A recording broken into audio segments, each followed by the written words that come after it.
ನಮಸ್ಕಾರ ಬಂಧುಗಳೇ.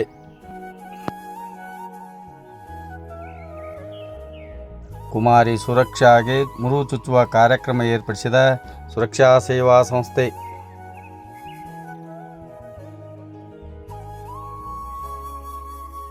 ನಗರದ ಅಂಗವಿಕಲರ, ಅನಾಥರ ಹಾಗೂ ವೃದ್ಧರ ಸೇವಾಶ್ರಮದಲ್ಲಿ, ಸುರಕ್ಷಾ ಸೇವಾ ಸಂಸ್ಥೆ ಇಳಕಲ್ಲದ ಅಮ್ಮ ಸೇವಾಶ್ರಮದಲ್ಲಿ ದೋಟಿಹಾಳ ಗ್ರಾಮದ ಶ್ರೀಮತಿ ಪಲ್ಲವಿ ಶಿವರಾಜ್ ಕನಿಕೇರಿಯವರ ಮಗಳು ಕುಮಾರಿ ಸುರಕ್ಷಾಗೆ ಆಶ್ರಮದಲ್ಲಿ ಮುರುವ ಚುಚ್ಚುವ ಕಾರ್ಯಕ್ರಮವನ್ನು ಮಾಡಲಾಯಿತು.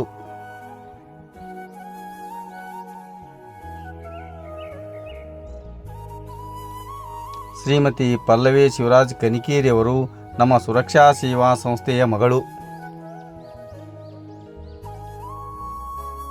ಆಶ್ರಮದಲ್ಲಿ ಕುಮಾರಿ ಸುರಕ್ಷಾಗೆ ಮುರುವ ಚುಚ್ಚುವ ಕಾರ್ಯಕ್ರಮದಲ್ಲಿ ಆಶ್ರಮವಾಸಿಗಳು ಅತ್ಯಂತ ಲವಲವಿಕೆಯಿಂದ ಭಾಗವಹಿಸಿದ್ದರು.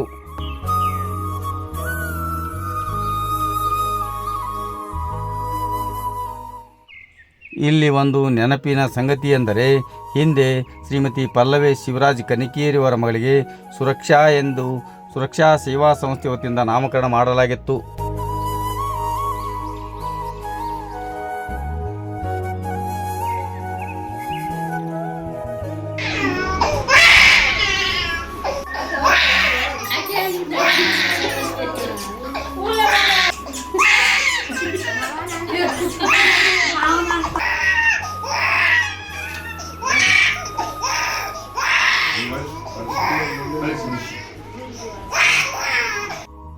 ಕಾರ್ಯಕ್ರಮದಲ್ಲಿ ಶ್ರೀಮತಿ ಪಲ್ಲವಿ ಶಿವರಾಜ್ ಕನಿಕೇರಿ ಹಾಗೂ ಆಶ್ರಮವಾಸಿಗಳು ಭಾಗವಹಿಸಿದ್ದರು.